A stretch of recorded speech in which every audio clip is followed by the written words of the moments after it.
Here we have the 24-inch Dell Inspiron 5400 all-in-one. Now these little Dell all-in-ones are kind of a popular little number on this computer stuff channel, and this is the new version with the 11th generation i3 processor. So today, what we want to find out is if this new version is still as good as the old version, and if you should buy one yourself.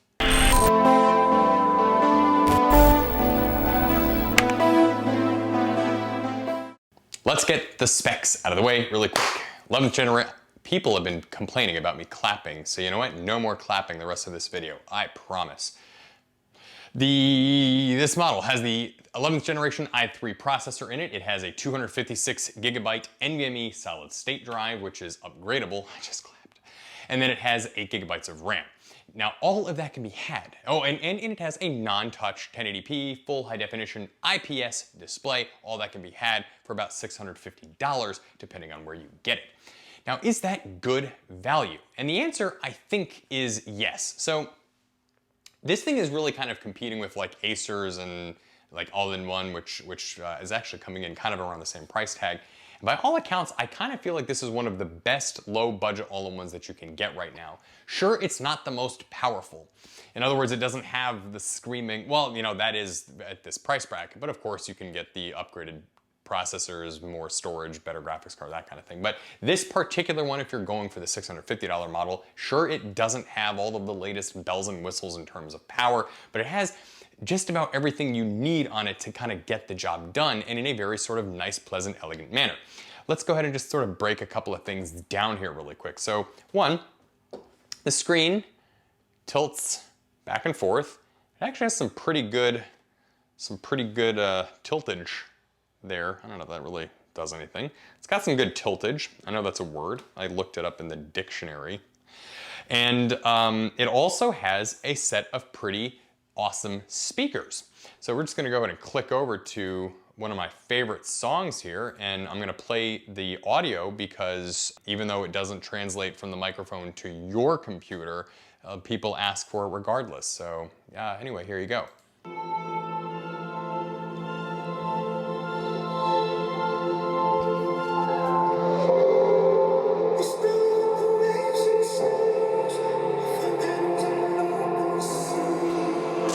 Now, that is, first off, it's a great album, great song. Listen to it if you can. Not a whole lot of bass, but it does have really, really low distortion even when it hits notes that it can't quite get to. And it's also incredibly loud. As far as using this particular computer for like listening to podcasts, watching movies, doing some audio production, I think that it's gonna be fantastic for that particular purpose.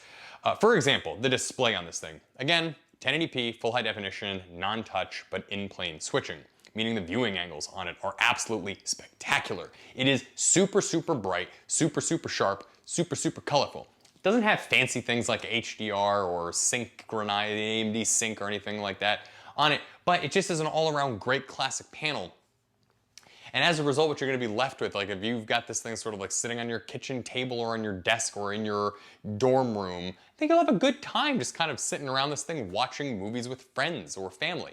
It's great for that. And then if you wanna do any kind of like FaceTiming or the Windows equivalent, whatever the heck it's called, Skyping, just pop the little camera up, boom, there it goes. So sure, this computer is not loaded with a bunch of like fun, awesome things that come at really now like about $1,000 and up.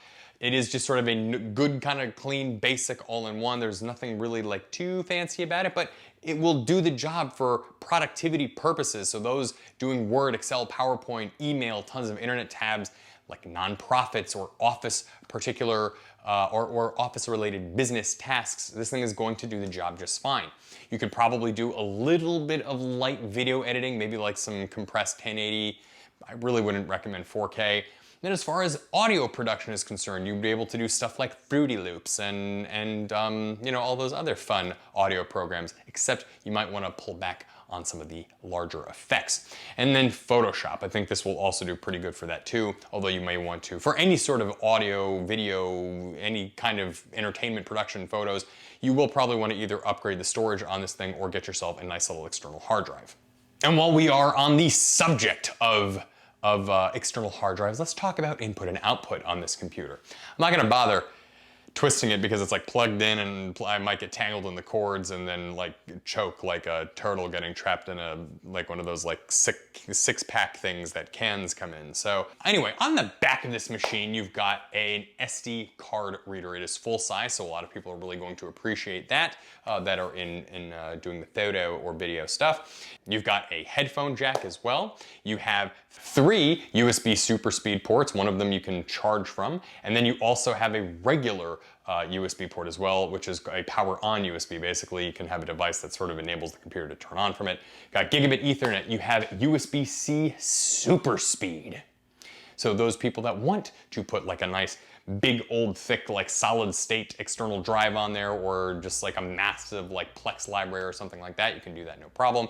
And then you've got 2 HDMI ports. One of them is a throughput HDMI, meaning that you can connect like a PlayStation or an Xbox or something to it and use it as an external display. That is a very, very cool feature. I know one of the biggest questions I am going to get asked is how do you turn this thing into an external display when you plug it in? Just plug your device into the HDMI throughput and we'll give you the option. That's how you do it. If yours doesn't give you the option, it means your computer doesn't have it. Anyway, and then the final, actually not the final, you also have Kensington lock on an all-in-one because everybody uses Kensington lock. But then of course the final one, and I'm almost embarrassed you to ask this, but it has a power port on it because it doesn't run on solar energy.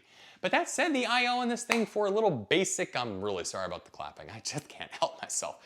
The I/O on this thing is really quite decent, especially for a computer in this price bracket and kind of meant for this particular audience. I like this much better than the Acer all-in-one. I of course like this better than the HP all-in-ones.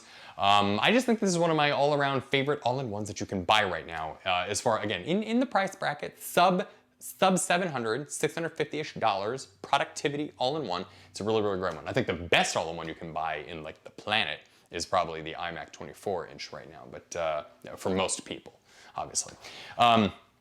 Anyway, just a really, really all-around great computer. Dell did a good job. Make sure that you upgrade those Dell BIOS if you buy it. And you just do that by going to Dell's website and go into their support, download the driver section, download all the latest updates, and boom, you'll be right as rain. Some other final touches to touch on is that it does have Wi-Fi 6 built in, and it also has Bluetooth, so it's got all of the latest bells and whistles in terms of wireless and networking technology is concerned. That was a nice touch from Dell as well. Also a nice little fun touch is on the back here on the stand. It says Inspiron, so like if you've got this thing like on a desk that like somebody can like approach from behind, they can say, oh, you've got a Dell Inspiron. That was kind of it's a nice touch. It's a good detail. But that is the Dell Inspiron 5400 all-in-one. Yeah, they make this thing in a whole bunch of flavors, variants, specs. You can get them with better graphics cards like GeForce cards, stuff like that. Get them with like the i7, i9 processor. You can really just do a bunch of crazy things with it. It's a nice platform. Do we recommend it? Yes. Should you buy one? Yes. Is it worth the price? Yes, in today's market. If you have any questions, please feel free to reach out to us in the comment section. Please like and subscribe, and we will be back with another video really soon.